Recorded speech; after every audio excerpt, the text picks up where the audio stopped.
안녕하십니까. 이슈MBU 주요 뉴스부터 체크하겠습니다. 정부가 2차 추경 예산안을 33조 원 규모로 편성했습니다. 코로나19 극복을 위한 사상 최대 추경 세출 예산입니다. 소비 촉진을 위해 국민 80%에게 25만 원씩 주고 소상공인 피해 보전을 위해서는 최대 900만 원을 지원합니다. 코로나19 백신 1억 9천만 회분도 구입합니다. 이재경 기자가 보도합니다.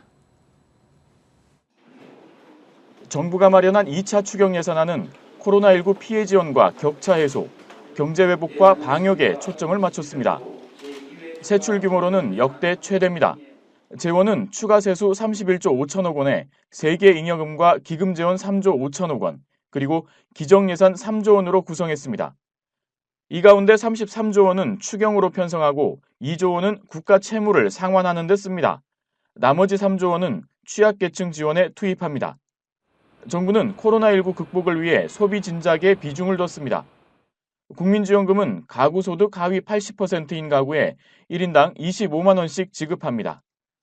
기초생활수급자, 차상위 계층, 한부모 가족 등 296만 명에게는 1인당 10만 원씩을 더 줍니다.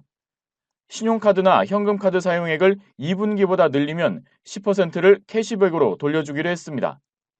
이 가운데 국민지원금은 소득이 연 1억 원 정도까지 2,320만 가구 중 1,800만 가구가 받을 전망입니다.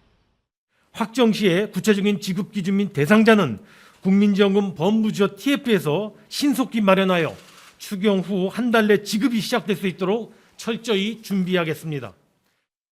소상공인을 위해선 희망회복 자금을 최대 900만 원까지 지급합니다.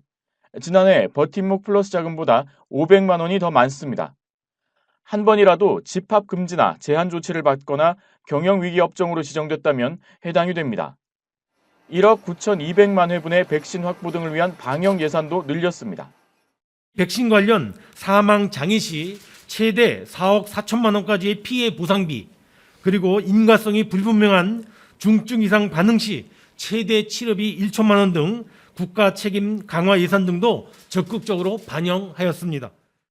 고용과 민생 안정을 위해선 16만 4천만 명의 일자리 창출과 고용 안전망 보완을 위해 예산을 포함했습니다. 20대 군장병을 위해선 군급식 단가를 이달부터 8,790원에서 만 원으로 13.8% 높입니다. 지방교부세는 12조 2천억 원을 보강해 지방의 피해 지원에 쓰도록 했습니다. 정부 세종청사에서 머니투데이 방송 이재경입니다.